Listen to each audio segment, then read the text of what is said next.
What's up, everybody? It's your boy Stevie the Black. It's STEVEE the Black. I'm back, and I'm here to do something that I haven't done in a long time, quite a while. And that's fantasy booking. Um, so for those of you who did not watch SummerSlam, uh, there was a match on there that I'm particularly gonna slightly discuss, and that is Bray Wyatt's re-debut as the Fiend, and he took on Finn Balor in that match, and pretty much dominated him as he should, because Finn, he's taking a break and going on his way out, and you need to make the Fiend Bray Wyatt. You need to make him look like a monster, look like a true beast, look like a freak of nature, all that stuff like that. So he beat him. I think they said the match was like around 3 minutes long, I think. He pretty much owned Finn and took him out with the mandible claw at the end.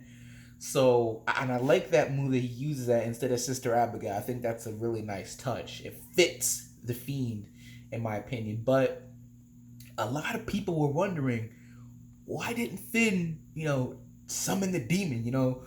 Matter of fact, why doesn't Finn ever summon the demon? He didn't summon it against Brock Lesnar. He's not summoning against the Fiend, but he's using it against Bobby Lashley and Andrade. Like, why? Why is he only doing it against lower level cards or guys who are on the come up? And I don't know, but I will say the demon should be protected and should only be used in big matches. Now, I'm not saying that Brock Lesnar is not a big match, because it is, but it was at the Royal Rumble, and if the plan is to keep if the plan is to keep the demon as, what's the word I'm looking for? To keep him as undefeated, I guess, or this powerful, or brought out only when necessary, then I agree with that. Again, should he have used it against Brock Lesnar? Yes. But if Brock Lesnar is going to beat him, I'd rather him beat Finn Balor than beat the demon, because when the demon comes out, Finn is this whole other person, whole other being, right? But anyway, so Finn Balor, he's gone now. He's taking 2 months off, just to recharge or whatever. But the fantasy booking I want to use is actually the Fiend, Bray Wyatt, taking on Finn Balor, the Demon, at WrestleMania. So here's how I would go about it, okay? And it's funny because I thought of this whole story today while I was at work, so it all came together at once. That's how my imagination works. Anyway, so how it goes is the Fiend, he continues to look strong, he continues to win. Basically, you continue to build the Fiend as a monster. Now, here's the thing I'm trying to understand, and maybe I missed this or something, but when we're in the Firefly Funhouse, we see just Bray Wyatt. But then, when he has a match, he's the Fiend. So is the Fiend pretending to be Bray Wyatt? Because he didn't have his head. So maybe he's wearing Bray Wyatt's face as a mask or something? I'm not sure. Because I'm thinking, is he like the demon? Is he like Finn Balor where he can turn on and off the Fiend? Or is he always the Fiend? I don't know. I need to see more. We've only seen Bray Wyatt in the Firefly Funhouse. And when we have seen him in the ring, he's been the Fiend. So, I don't know.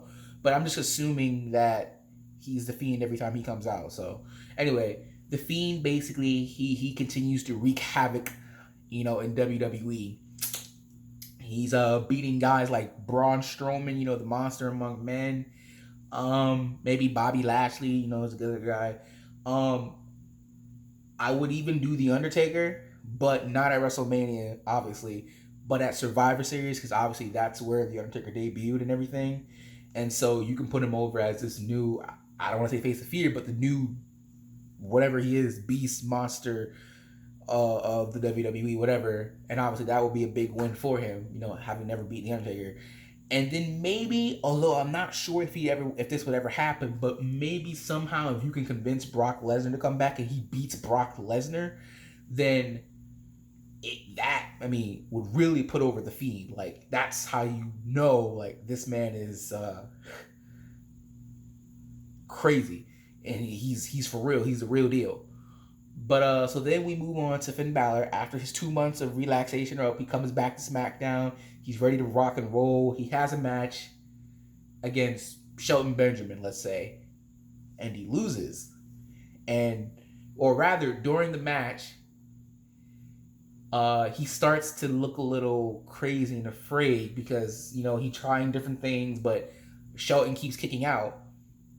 And he's just like, no. You can hear it. He's just like, no, not again. Please, God, not again. And then obviously Shelton Benjamin beats him. And so now we're like, yo, what the heck? Like, and I'm not saying like this to diminish Shelton Benjamin, because obviously he's an amazing athlete and everything. But as we know, there are levels to this, and Shelton Benjamin is not on that level of Finn Balor. Anyway, he's just so, we're like, he's kind of like traumatized. Like, we're like, yo, what's going on with Finn? So basically, for the rest of 2018, is it 2018 or 2019? Yeah, for the rest of 2019, Finn just can't get the job done. He's losing matches. He doesn't lose every match, but basically the gist of it is, since he's come back from his vacation, he just has not been the same. So one day, we have an interview, and he's like, and we're like, yo, Finn, what's going on? You've been on this losing streak. You really haven't been the same. Can you come back? What's up? And he's like, ever since I lost to the Fiend, I haven't been the same. I've been having nightmares. I can't eat. I can't sleep.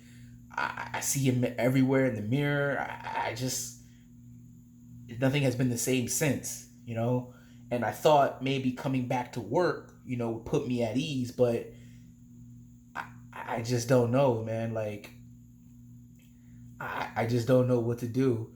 I don't know how to process this. I don't know how to get over this fear that I've accumulated of the Fiend. So then we keep going throughout the year until finally we get to, let's just say, the last episode of SmackDown before the year's over.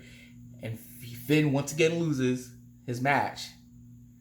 But he picks up a mic after the match. And we're all sitting there, we're all wondering, man, is this the end of Finn Balor, Because to be quite honest, to this point, he's had an okay career. He hasn't been, like, amazing, but, So we're all sitting here wondering, is this the end of Finn Balor? Is he done in the WWE? Is this it? So after he loses his match, he just sits in the ring. He stands up and he goes,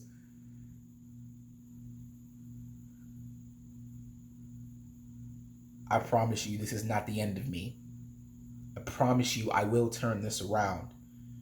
And for my New Year's resolution, I promise you, 2020 will be better and will be full of great things.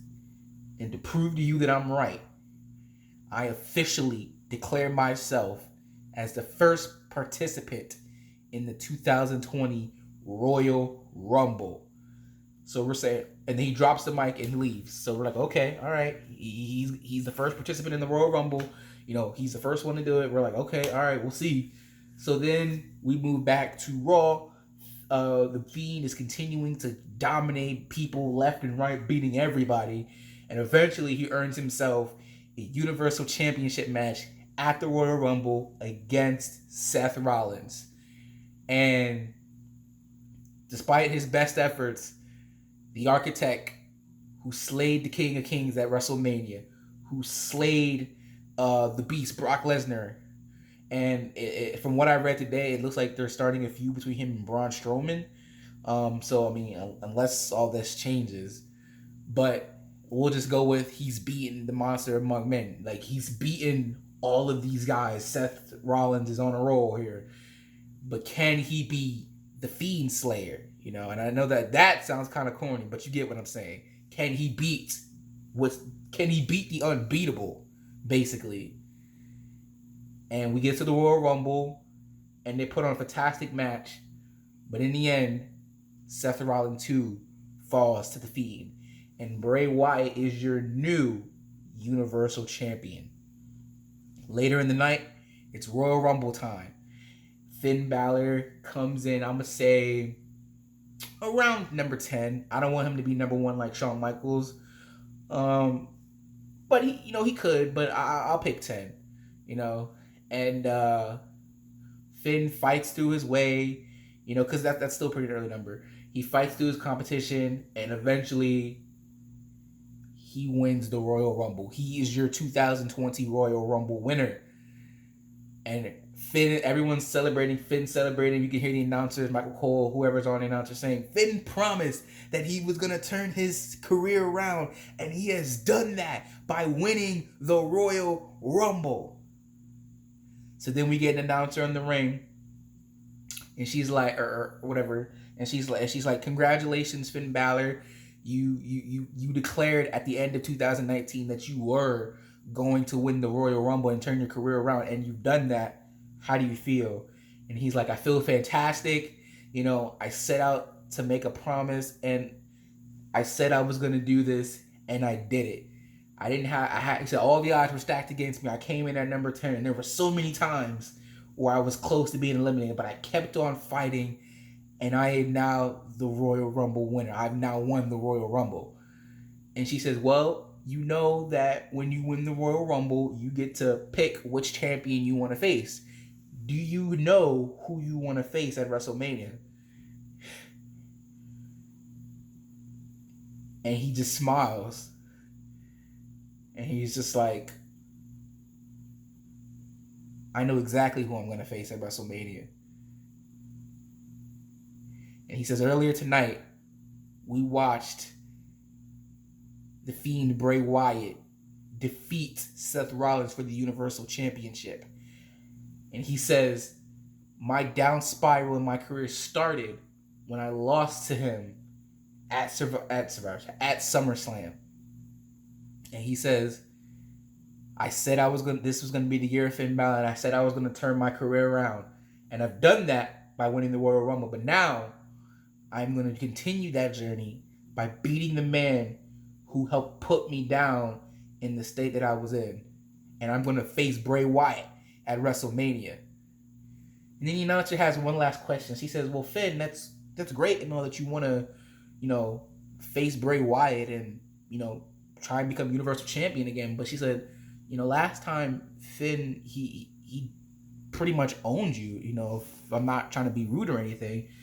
And he's like, well, how is this time going to be different? I mean, do you have a game plan or something? And he looks and once again smiles and he says, you're right. Last time he did decimate me. He did own me. But that was last time. Because last time he faced Finn Balor, the man. But at WrestleMania, he will be facing Finn Balor, the demon. And everyone's going crazy and nuts. And it's set.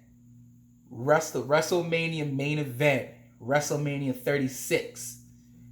In the main event, it is the Fiend Bray Wyatt taking on the demon Finn Balor.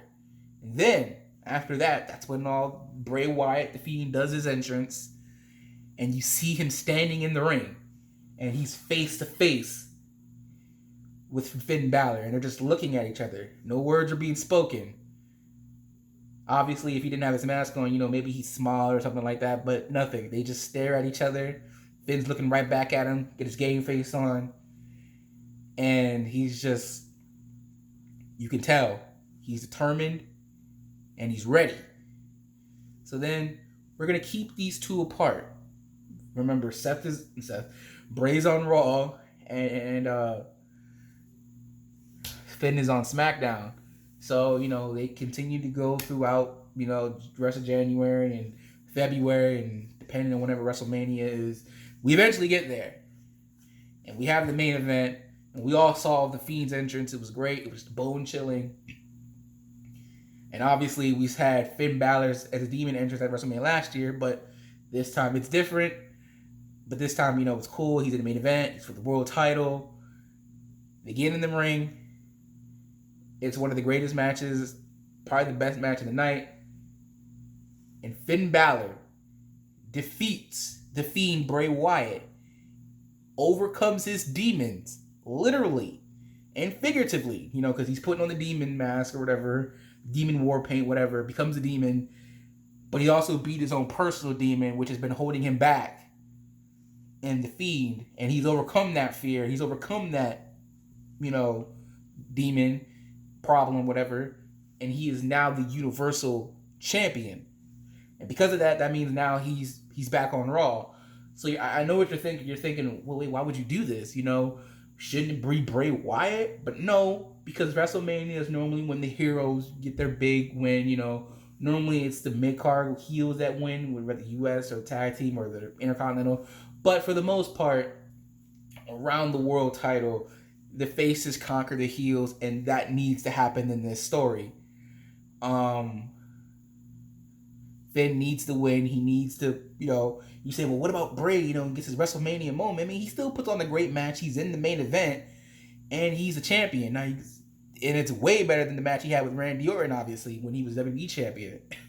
And then, you can have the superstar shakeup and have the Fiend go on the SmackDown, and he can do things over there and maybe become WWE champion, and then Finn's on Raw, and he's doing his thing.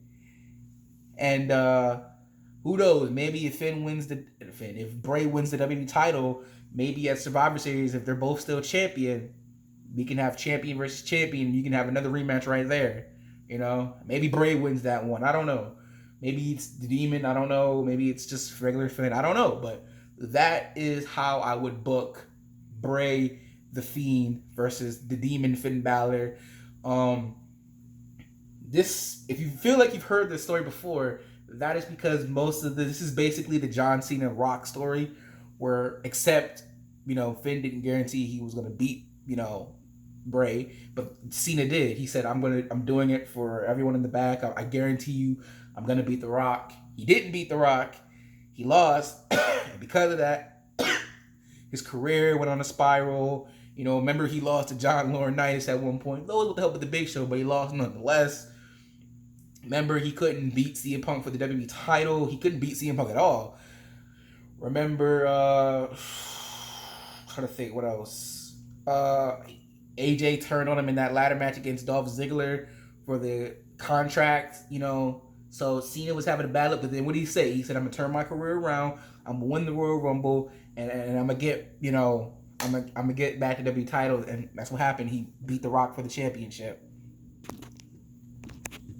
So, yeah, it's very similar, but hey, I mean, WWE is doing a whodunit storyline with Roman Reigns, and it worked for Austin. Now, as long as there's no Rikishi, in that storyline, it's pretty good. So, I believe this story works for Finn. He's battling his demons. He can't believe it, but he overcomes that, and he becomes the demon. And we got two great entrances at WrestleMania, mind you. And they're fighting for the world title. And Finn, he's the Universal Champion again. And this time he gets to have a great, long, lengthy run with the title. And all of that. So that's how I would book it. Let me know what you think down in the comment section down below. Yeah, that's pretty much it. So I don't have anything else. But if I think of another idea, I'll let you know. And obviously I'll do a video on it. So with that being said, that's pretty much about it. And if you're not down with that, I've just got 2 words for you. Peace out, and I'll see you later, guys.